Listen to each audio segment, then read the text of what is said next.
बिहार विधानसभा उपचुनाव में आरजेडी को बड़ा झटका लग गया है।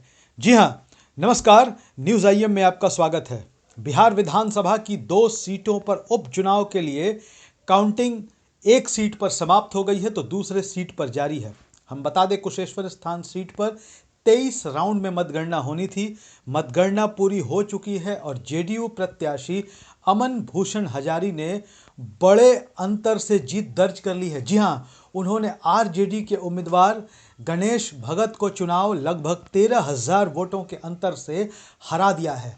आरजेडी के लिए यह किसी झटके से कम नहीं है, क्योंकि आरजेडी जिस तरीके से इस चुनाव को देख रही थी, इस चुनाव को लड़ रही थी, तेजस्वी यादव के नेतृत्व में पूरी पार्टी एकजुट होकर कुशेश्वर स्थान सीट जीतने के लिए अपनी जोर आजमाइश कर रही थी, लेकिन वो इसमें फेल हो चुके हैं, क्योंकि जेडीयू ने बड़े अंतर से यह सीट जीत के हिसाब से दर्ज कर ली है। अब यह सीट एक बार फिर से जेडीयू के खाते में है। बात करें तारापुर विधानसभा क्षेत्र की, तो सुबह से ही यहां पर उलटफेर होता हुआ दिखाई दे रहा है। पहले जहां इस सीट पर जेडीयू आगे चल रही थी, तो 3 राउंड के बाद आरजेडी ने इस सीट पर बढ़त बनाई। वो बढ़त काफ़ी आगे जा रही थी, लेकिन पिछले 1 घंटे से जो मतगणना का ट्रेंड आ रहा है, उसके हिसाब से आरजेडी यहाँ भी अपनी चमक बरकरार नहीं रख पा रही है। आरजेडी के वोट का प्रतिशत और जेडीयू के साथ उनके वोटों का अंतर लगातार कम होता हुआ दिखाई दे रहा है।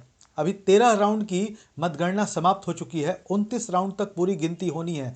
आरजेडी यहां मात्र 1600 वोटों से लीड कर रहा है और जेडीयू को अभी भी विश्वास है कि हम यह सीट जीत सकते हैं। पशुपति कुमार पारस, जी हां, केंद्रीय मंत्री पशुपति कुमार पारस ने यह दावा किया है कि जब तक चुनाव नतीजे पूरे नहीं हो जाते हैं, तब तक तारापुर सीट को भी हम अपने कब्जे में मानकर ही चल रहे हैं। इतना ही नहीं, उन्होंने भरोसा जताया है कि अंतिम राउंड की मतगणना तक 8 से 10,000 वोटों से जेडीयू की इस सीट पर जीत हो जाएगी।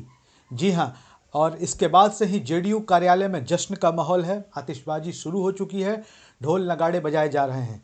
जेडीयू की माने तो बिहार की जनता ने एक बार फिर से नीतीश कुमार और उनकी सरकार के कामकाज पर अपनी मुहर लगा दी है, जबकि उन्होंने आरजेडी के जंगल राज और तेजस्वी यादव के नेतृत्व को खारिज कर दिया है। बात कर ले कांग्रेस की, तो कांग्रेस अपना जादू बिखेरने में नाकाम रही है।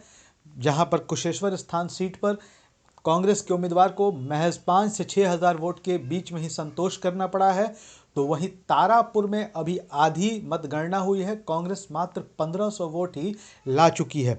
ऐसे में यह माना जा रहा है कि अब बिहार में कांग्रेस को भी एक बार फिर से आरजेडी के बैसाखी के सहारे ही रहना पड़ेगा। इस ऐसे ही अपडेट्स के लिए बने रहें हमारे साथ।